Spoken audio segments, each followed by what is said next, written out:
Hi everyone, welcome back to Chinoo's Taste Buds. ഇന്ന് നല്ലൊരു easy snack recipe ആയിട്ടാണ് വന്നിരിക്കുന്നത്. ബീട്രൂട്ട് പൊരിച്ചത്.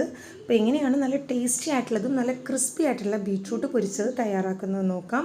അതിനുവേണ്ടി ഞാനിവിടെ 2 ബീട്രൂട്ട് കഴുകി വൃത്തിയാക്കി എടുത്തിട്ടുള്ളതാണ്. എന്നിട്ട് നീളത്തിൽ ഈ ഒരു ഷേപ്പിലൊന്ന് അരിഞ്ഞെടുക്കുക.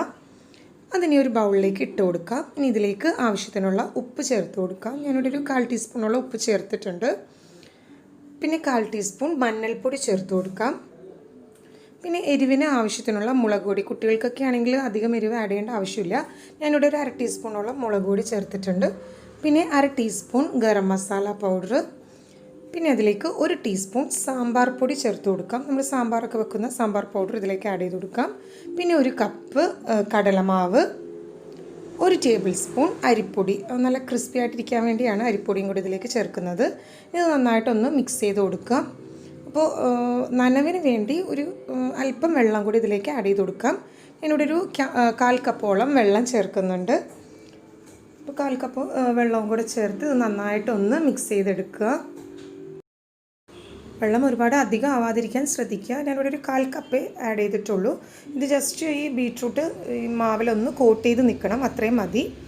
ഈ ഒരു പാകത്തിന് നമുക്ക് തയ്യാറാക്കി എടുക്കണം.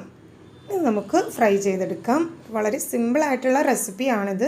ഇനി ഫ്രൈ ചെയ്യാൻ ആവശ്യത്തിന് ഉള്ള ഓയിൽ ഒരു ചൂടായ ചട്ടിയിലേക്ക് ഒഴിച്ചു കൊടുക്കുക. ഓയിൽ നന്നായിട്ട് ചൂടായതിന് ശേഷം അതിലേക്ക് നമുക്ക് ഈ ബീട്രൂട്ട് ഓരോന്നായിട്ട് ആഡ് ചെയ്ത് കൊടുക്കാം. പിന്നെ ലോ ഫ്ലെയിമിലിട്ട് വേണം കുക്ക് ചെയ്യാനായിട്ട്. ഹൈ ഫ്ലെയിമിലിട്ടാൽ പെട്ടെന്ന് തന്നെ മുരിഞ്ഞു പോവുകയും ചെയ്യും, ഉള്ളിൽ വെന്തിട്ടും ഉണ്ടാവില്ല.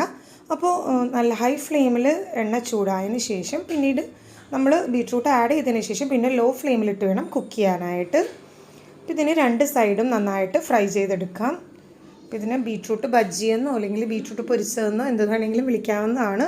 അപ്പോൾ നല്ല ക്രിസ്പി ആയിട്ടുള്ളൊരു സ്നാക്കാണിത്. ഇത് ചോറിൻ്റെ കൂടെ ആണെങ്കിലും അല്ലെങ്കിൽ വൈകുന്നേരം ചായയുടെ കൂടെയൊക്കെ കുട്ടികൾക്ക് കൊടുത്താൽ നല്ല ടേസ്റ്റോടുകൂടി തന്നെ ഇഷ്ടത്തോടു കൂടി തന്നെ കുട്ടികളിത് കഴിച്ചോളും. അപ്പോൾ ഇതേപോലെ തന്നെ 2 സൈഡും നന്നായിട്ട് ഫ്രൈ ചെയ്തെടുക്കുക. ഇത് നമുക്കിത് എണ്ണയിൽ നിന്ന് കോരി മാറ്റാം.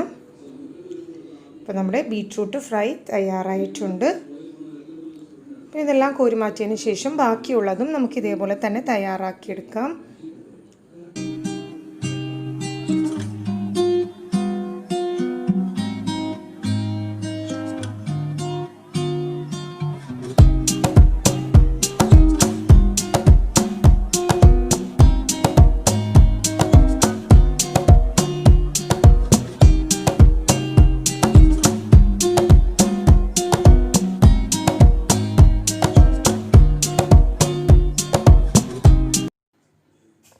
നമ്മുടെ ബീട്രൂട്ട് ഫ്രൈ റെഡി ആയിട്ടുണ്ട്. അപ്പോൾ എല്ലാവരും ട്രൈ ചെയ്ത് നോക്കുക. റെസിപ്പി ഇഷ്ടമായെങ്കിൽ ലൈക്ക് ചെയ്യുക, ഷെയർ ചെയ്യുക. കൂടുതൽ വീഡിയോസിന് വേണ്ടി ചാനൽ സബ്സ്ക്രൈബ് ചെയ്യുക.